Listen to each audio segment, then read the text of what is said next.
Hello, and welcome to another episode of It's a History podcast. I am your host, Madison, and this week I am joined by William W. Campbell. William W. Campbell is a neurologist, writer, artist, philanthropist, and retired U.S. Army colonel whose creative writing career began with short stories about memorable patients encountered over nearly 50 years of medical practice.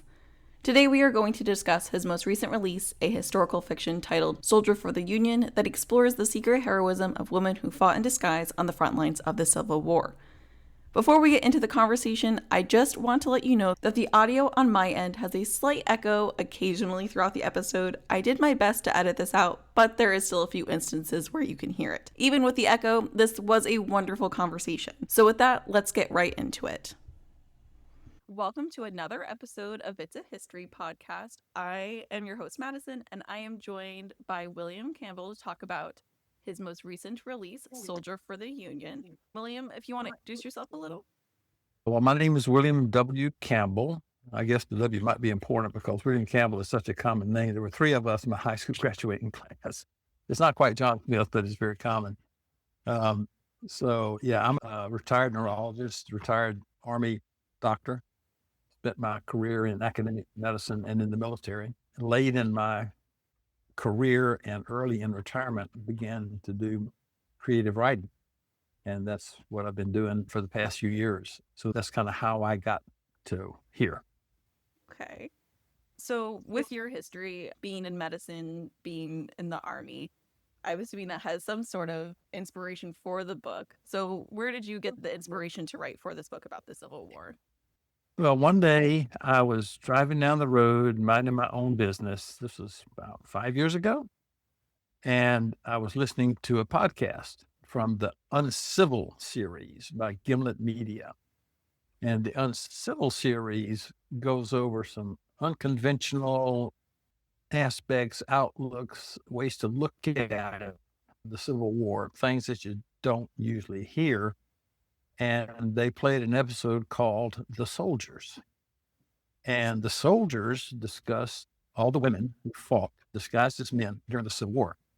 And let me be clear, we're not talking about women working as nurses or spies. We're talking about women fighting as frontline infantry and cavalry and artillery. These were heroic women who took up arms to fight for or against their country.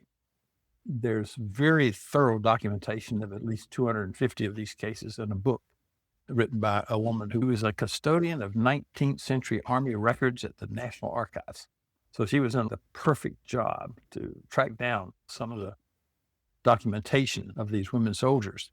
She and a co-author published a book called They Fought Like Demons, which goes into detail about 250 of these soldiers that they were able to track down. This was about 25 years ago, nearly, when she wrote the book. And historians at the time were estimating probably 400 women, but that was only on the Union side because so many of the Confederate records were burned in Richmond at the end of the war. So we went from, well, they said maybe 400, but all Union. And now subsequent historians estimate now about 1,000 women fought on both sides. So it was not an inconsequential number. And as they went through this podcast episode, the soldiers, they talked about how many of these women had their identities discovered when they got injured and had to go to the medical tent, at which point the medical personnel would discover this is not a dude. As an Army doc, this is a story that needs to be told. So I wrote the story. It's the story of a woman soldier, but it is told through the eyes of a battlefield medical unit. That has only rarely been done. The only time that I really know of that it's been done is MASH. You can look on this as MASH without the comedy, because there's no comedy in here. It's analogous in the sense that MASH is a story about a battlefield medical unit. So it's the story of this woman soldier and of the people in this medical unit, including a surgeon and his nurse, and there's a romantic element between the surgeon and the nurse. So it's kind of a war story and a love story told in the carnage of what's called the Overland Campaign, which was in the spring of 1864 when Grant tried to march directly from north of the Rapidan down to Richmond. They had tried to capture Richmond before by going up the peninsula. McClellan did that, and that just didn't turn out well at all. So Grant decided he was going to go directly overland, 100 miles between D.C. and Richmond. So that's called the Overland Campaign. It was these bloody battles, the Wilderness, the Battle of Spotsylvania Courthouse, the Battle of Cold Harbor. If you look at the top 10 bloodiest battles of the Civil War, those three will invariably be on that list. It was horrendous. At one point, I have a character describing the numbers to lions, actually. And it was like a first bull run every day for a month. 40,000 some odd casualties in 30 days. It was bad.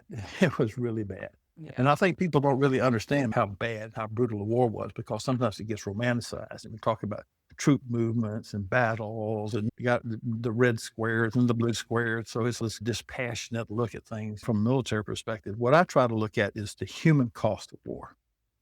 A lot of my writing, this is not the only thing that I write. I have a Substack as well, but my focus is on the human cost of war. And that's what this book is about. It's about the moral dilemma that faces the regimental hospital deciding what to do with the woman soldier that they have discovered, and then how the war is impacting all the characters who are on the cadre of the regimental hospital.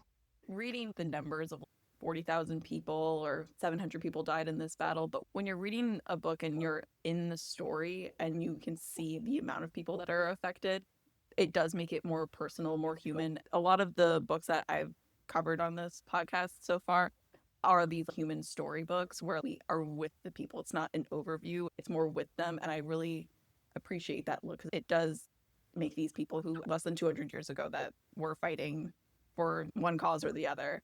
I really appreciate that perspective of it. So for this book, a lot of research had to go into it about the Civil War, where troops were going, the battle plan was. What did that research look like for you? Well, one of the most interesting aspects of my research I have to share. I knew that I needed to educate myself about Civil War medicine, because that was going to be a huge piece of it. I wanted to talk about Civil War medicine in a very realistic way, not in this Hollywood. The Hollywood depicts the Civil War surgeons as being a bunch of drunken butchers, and nothing could be further from the truth. I wanted to depict the Civil War medicine aspects of it realistically. So I decided I would try to educate myself about Civil War medicine. I have to take you back briefly to 1968, at which point I am a third-year medical student at the end of my internal medicine rotation, about to have my final oral examination. And I find myself sitting at the desk of the department chair. We're in Augusta, Georgia. The department chair is a guy who came down from New York and graced us with his presence for the better part of a decade, and then went back to New York. His name was Alfred J. Bolett. Bolett was a beloved figure, a master clinician, somebody that everybody had utmost admiration and respect for. Dr. Bolett was quizzing me about something, and my knowledge base was insufficient. I'll never forget how poorly I felt I was performing on that oral exam. I wasn't doing as bad as I thought I was doing, but I sure felt like I was doing bad. So that's who Now, I go to educate myself about the Civil War, so I go looking for textbooks on the Civil War. So what pops up? Civil War Medicine, Challenges and Triumphs by Alfred J. Bolett. So it turns out that not only is he, master physician, the height of his profession, academic department chair.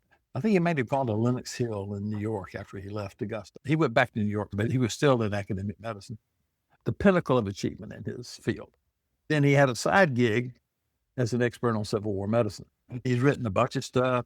There's an organization called the Society of Civil War Surgeons, and he was like, board of directors of that society. He was a major figure in the Civil War medicine community. He wrote this book. I talk about that as being lessons from the ether, because I'm still learning from my old chief, but I'm learning from him through the ether. As I was reading that book, I felt some connection back through all these decades to my former chief. I have a YouTube video where I talk about lessons from the ether and my relationship with Dr. Bolett.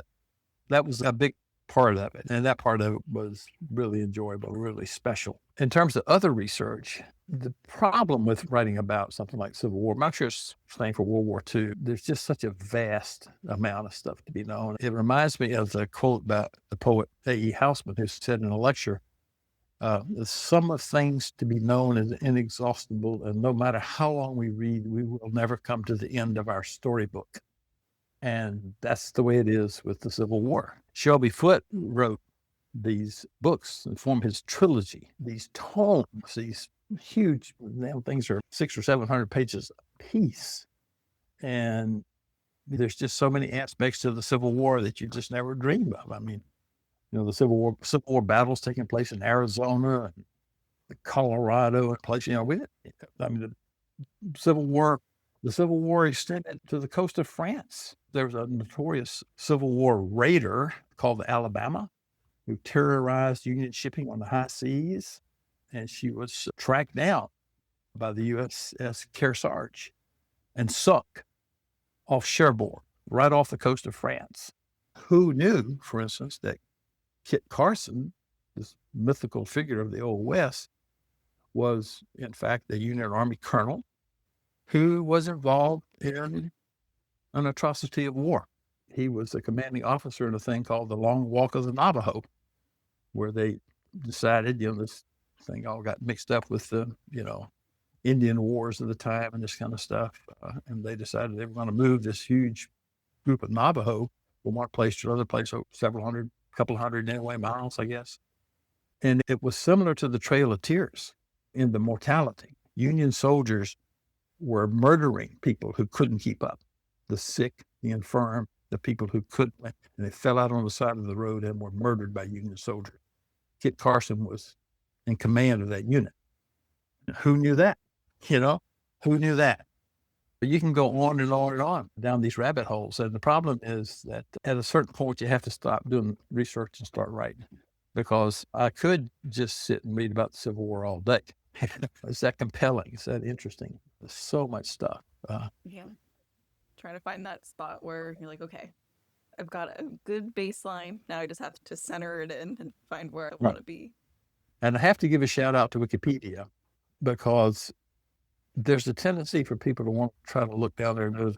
It's very fashionable to criticize Wikipedia as a national treasure, particularly when you're writing about this kind of stuff. Because if you look up on Wikipedia, the Battle of the Wilderness, it has all the troop movements and so forth to tell you exactly what happened. But then they also have what they call the order of battle. And you cannot find this anywhere else. You can go to Britannica and beat your head against the wall. You're never going to find this. I don't know where you would have to go to find this, but the order of battle is the units that were involved in a particular battle. If you're reading about Battle of the Wilderness, it'll have Union order of battle, Confederate order of battle. You click on Union order of battle, it lists all the units that were involved, the commanders of those units, sometimes like the first sergeants of those units. So you can track down where I'm writing my story from the perspective of the 116th Pennsylvania Volunteer Infantry. Their commander changed a couple of times. Well, their commander didn't, but their corps commander did. Their division commander did. So I had to keep an eye out for the order of battle to be sure that I've got the right commander at the right time. The commander of the 116th didn't change. It was a guy named St. Clair Mulholland. The people above him did change.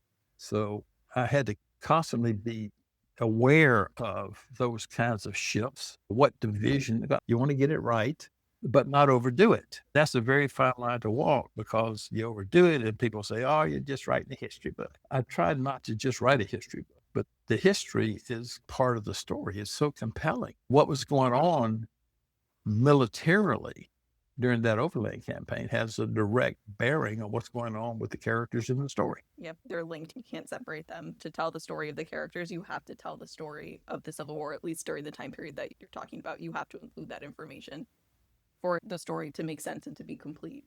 I think you do. I read somebody was talking about the different ways that you can write historical fiction.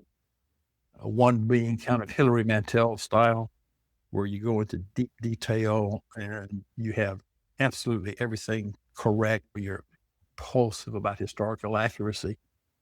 How many Booker Prizes did Hilary Mantel win? Starting with Wolf Hall. So there's that style. And then there's another style where you tell your story and you throw in some words and phrases that are period appropriate to create the setting of whatever historical period that you're writing about. but you don't go delving deeply into the history. So there's these two contrasting ways that you can do it, and it's a spectrum. I'm on that spectrum closer to the Hilary Mantel end of it, but certainly never. She was a person apart from the rest of us mortal authors. That's kind of the way I approached it. I wanted to get the history right because one of my beta readers, a woman who's traditionally published 4 novels, said at one point, and I hope that she's correct, this book will find its way into college classrooms. And nothing would please me more than for some upper level American history course to be talking about this novel because it covers so many aspects of the Civil War that are not covered anywhere else. Yeah. When I was in college, we read a couple of books similar to that, rooted in the history, but they were historical fictions, but the history was true. And it was, like I said earlier, a more approachable way for us to get ourselves into it. Because history can seem daunting to a lot of people, especially when they think it's just dates, names, Right. just random trivia facts. But it's people. You have to be able to see the people side of it to really understand the history. And books like this with the historical fiction are a really good entry point for people who maybe are a little daunted to start looking into history if they've not done it before, or they want to look into a new sect of history. It's a really good entry point to get somebody into the space. Yeah, absolutely. And no better example than The Killer Angels. Have you read The Killer Angels? I haven't, but I will jot that down so I can take it. A book for the ages. So it was written by a guy named Michael Shara, and it's about the Battle of Gettysburg. I read that book. I knew the basic overview of what happened at Gettysburg, but Killer Angels was an amazing book where he goes back and forth, Union side, Confederate side, what was going on with these guys, what was going on with those guys. So much intimate detail about the relationships between Robert E. Lee and James Longstreet. Who was really responsible for Pickett's charge? Did Longstreet drag his feet? All kinds of stuff that you're going to be hard-pressed to get just from reading a dry recitation of the Battle of Gettysburg. It brought the Battle of Gettysburg to life. And I remember the history was so detailed, I thought I was reading a nonfiction book. I remember some poor bookseller in an airport bookstore. I was cruising through looking for something to read on my airplane trip, looking at the fiction section, and I see Killer Angels in the fiction section. I went to the bookstore, I was like, what the hell do you have Killer Angels in fiction? Well, not fiction. This is real stuff. This really happened. Turns out, if you look at the cover, it says Killer Angels, the classic novel of the Civil War. So even Michael Shara realized, but basically he had to fill in. He didn't have detailed records of the conversations, for instance, between Lee and Longstreet, as they were talking about Pickett's charge. And he didn't have the detailed documentation of those conversations. So he kind of had to fill in what he thinks they might have said to each other. So there's a fictionalized aspect to this history, but the history is there. It's one of those books that leaves a mark, one of those books that you never forget. I'll definitely seek that one out, see if I can look at the library, see if I can grab a copy. Yeah, but it's a great example of how you can use fiction, fictionalized aspects sort of to bring history to life in a way that makes you remember. I can tell you a lot about the Battle of Gettysburg from having read Killer Angels that I would never have been able to tell you just from reading the usual dry account written by a PhD historian. And the academic speak. So, all right. So this leads us into talking about the book itself with our main character, Lion, who is a disguised soldier, and her interactions with a surgeon, Jonathan, Sarah, even her interactions with her brother that she enlisted with. So if we can, kind of talk about her a little bit and what her story is. Well, let me first say that the name Lions was used in honor of an actual woman soldier whose name was Sarah Rosetta Wakeman, and she fought under the name Lyons Wakeman in the 153rd New York Volunteer Infantry and died of dysentery in New Orleans at the age of 22. She was one of our heroic distaff soldiers. A book was written about her called An Uncommon Soldier by Lauren Cook. and it contains letters. It's maybe the only, as far as I know, it's still the only firsthand account from one of these woman soldiers. It's a collection of the letters that she wrote home. It paints a picture of what it was like to be in the Army. That was a rich source of material. When she wrote home, she was constantly asking for stamps because they had no stamps. Almost every other letter is like at the bottom, P.S., please send stamps. So I incorporated some of that into the book. My character, Lyons, writes home and asks for stamps.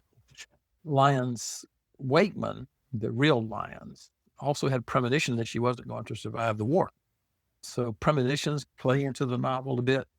So my Lyons also, as she writes home, voiced some of these same premonitions. If I don't make it home, I will see you on the other side, kind of thing. So I incorporated some of the stuff from The Uncommon Soldier as I created the Lyons character. Lyons Wakeman, interestingly, did not set out to join the Army. She was trying to escape from what I call the prison of womanhood, because life was so constraining for women in the 19th century. She wanted more out of that. She wanted some independence and some freedom and make a little money. So she puts on pants and joins a riverboat crew. She's working as a crew member on a riverboat on the Ohio River. As the riverboat pulls into some docking place, there's a recruiting crew there from the Union Army.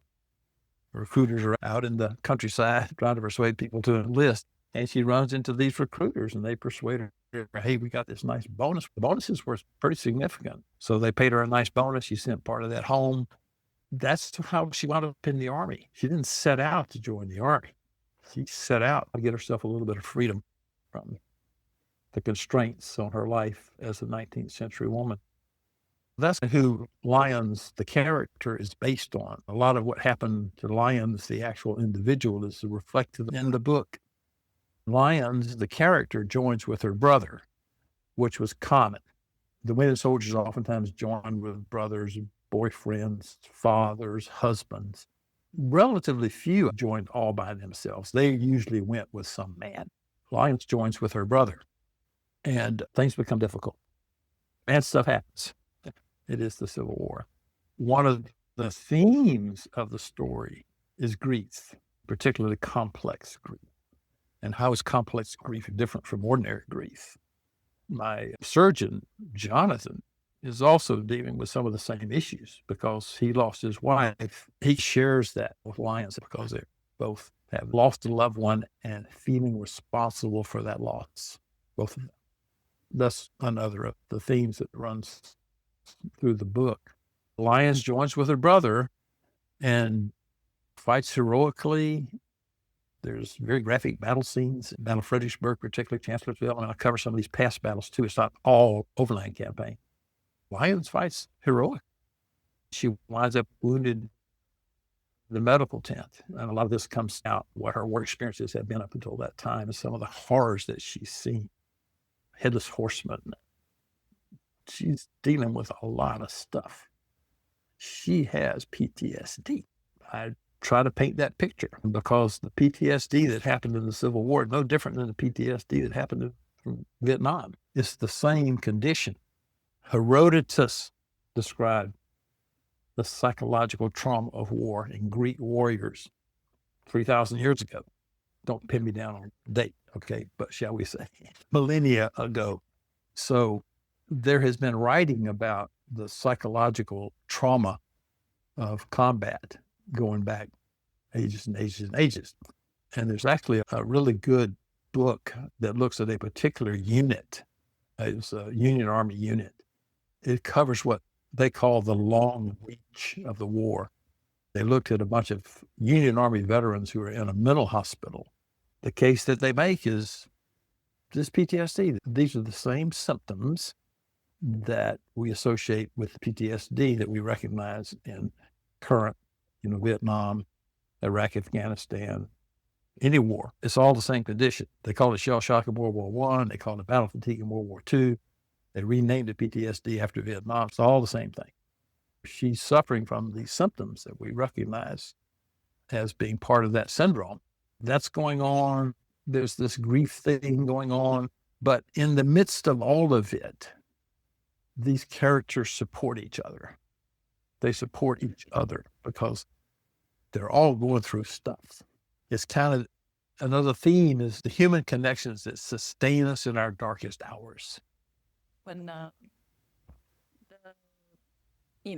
Jonathan and Sarah, they have their connection. You can see how it's not just like a coworker bond. It's kind of almost a familial type of bond between everyone in the medical tent. You can see in their conversations that they do care about each other, especially if they're doing something difficult or just the day-to-day of how hard and heavy everything that they're doing is. There's check-ins, they see how everyone's doing, and it is that humanity piece of it, caring for each other even in hard times. One of the things in your book that you tackle with multiple different perspectives is everyone's different reaction to finding out that Lyons is a woman and what they should do with that information. There's some people who to send her home immediately, others who are like, let's get her back on the field. She's one of the best soldiers we have. I think we should go into that a little bit and just how the different perspectives of her being there in that situation, how they came to be. So there are a lot of different angles that come into play. Commanders had no playbook when they encountered a woman soldier. There was nothing. I mean, who had any idea? The military regulations at the time had no provision for what do you do when you find a woman fighting in the ranks of your company. So sometimes women were sent home. Sometimes they were put in jail. Sometimes they were turned into cooks or forced to perform some other kind of domestic duty. So there was not one thing that happened, but a number of them did, in fact, get put into the brig. The problem with just ordering a woman to go home, because we know that this happened, you order a woman to go home and she's not interested in going home. She's committed to the fight. She's going to stay in the fight. So she walks 5 miles down the road, joins another unit, makes up a different name. They had no records. There were no computers back then. They couldn't cross-check. So that happened. A woman gets kicked out of one unit, goes and joins another unit. The surgeon knows that that could happen. He wants Lyons to decide to go home on her own because then he thinks she'll go home and not just join another unit. Whereas the people that want her to be turned into the command are not necessarily thinking, oh, the command may tell her to do this, but she may not do what the command told her to do. But that's kind of a way out of their dilemma, is to turn her into the command and let the command deal with it. Eventually, it's a moment of betrayal in the book that involves those kinds of decisions and the unpredictability of what might happen when you turn the woman into the command. They may not tell her to go home because it's well documented that some commanders put the women back into the fight. Reading the different perspectives, even with Lyon's own perspective, like she wants to stay, she wants to still fight. It's something that I like seeing the different ways that people think about it, even during this time period. Not maybe what a woman should do, but a woman can do, what her abilities actually are. Yes, we don't usually see women in this area. We don't see them fighting on the battlefield, but women did do that. Women were there. They were doing it. It is something that they were capable of doing and are capable of doing. That we didn't stop being capable of doing that. And no, we have firm documentation of women in combat dating back to the 14th century. And then there's the less firm but likely things that went on. For instance, the Greek writings right after Homer depict a woman soldier fighting in the Trojan War. She was fictionalized, so it's a myth, right? Mulan is a myth, right? But are those myths just made out of thin air? A lot of fiction is based on fact, you know? Yeah. And these myths go back thousands of years. So how long have women really been in combat? Probably before the 14th century. We just don't have the documentation of it. And in World War II, I'm listening to the Tom Hanks series of World War II right now. We were just listening last night about the Battle of Stalingrad. And I didn't realize how many Russian women fought in the ranks as they were trying to defeat Hitler. It's always, especially like being in school, like growing up, going to, K through 12, then college.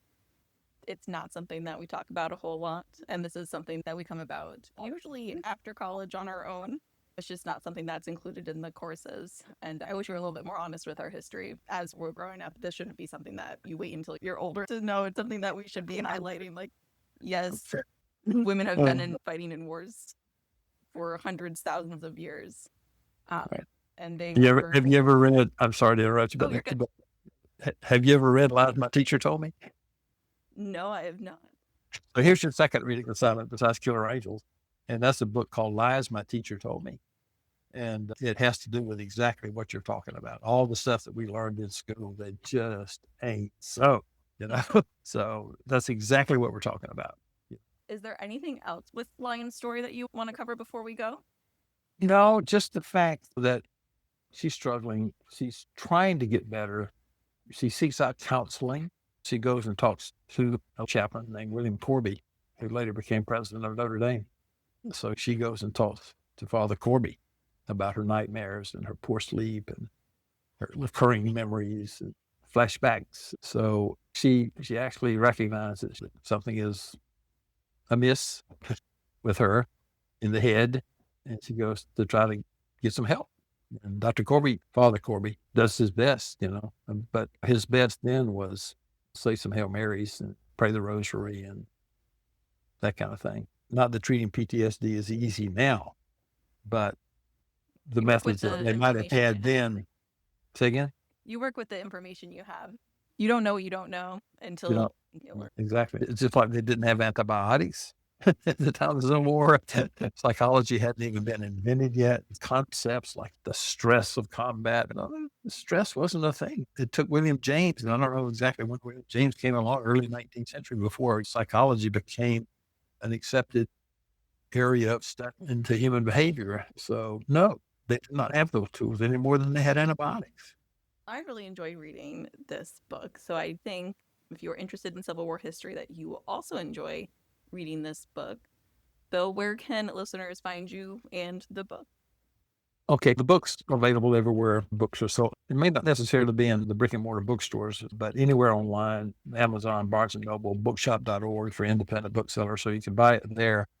There's further information on my website. It's kind of a convoluted website, domain name, but it was necessary, like as I told you before, about all the William Campbells there are in the world. I'm also an artist, so the website is williamcampbellauthorartist.com. So you can go there and read more about this novel and about some of the other things that I've written, not necessarily Civil War stuff. I also started a Substack to talk about Civil War history, Civil War medicine, as well as some literary stuff.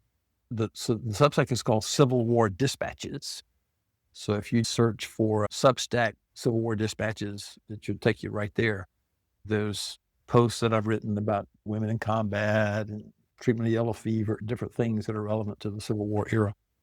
A lot of it is Civil War medicine. Some of it is like a day in the Civil War history sort of stuff. So those are places that you can read further if you're interested. Thank you for coming on today. I really enjoyed this conversation, and I will definitely link the book in the description below. I will also include your website and the Substack in there, so if anyone wants to easily click onto that, they can. Thank you again for coming on. Well, thank you for having me. Enjoyed it. Thank you again to William Campbell for coming on to the show and talking about his book, Soldier for the Union. As mentioned, I have Bill's website and Substack linked in the description, as well as a link to the book itself. Thank you for listening to this week's episode. If you liked what you heard, head over to Spotify or Apple Podcasts and leave a review. If you have any questions, comments, or topic ideas, you can email me at itsahistorypodcast@gmail.com. You can also find me over on Instagram and Threads at It's a History Podcast. Thank you again for listening to this week's episode, and I hope to have you in the next one.